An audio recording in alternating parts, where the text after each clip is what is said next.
آریایی هستیم، عرب نمی پرستیم، با عرب کاری نداریم. هموطن عزیزی که اول سال شعار دادی ما آریایی هستیم، عرب نمی پرستیم، میخوام گوشت بشنوه. اگه قلبت به حقیقت بازه با قلبت بشنو.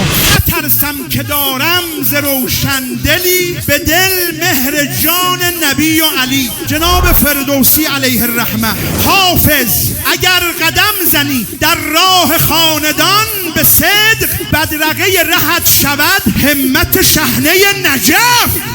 هموطن عزیز من، بدون اگه از این آب و خاکی سعدی و جناب حافظ و ابوالقاسم فردوسی ها چه گفتن در مدح و منقبت امیر المؤمنین ولی الله الاعظم امام عالم علی.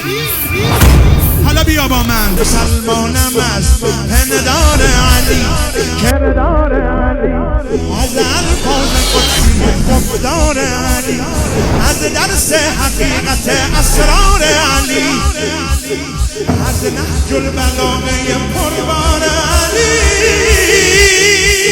علی همتا نداره صفای روزگاره، برو رو به ذریحش بهشت کن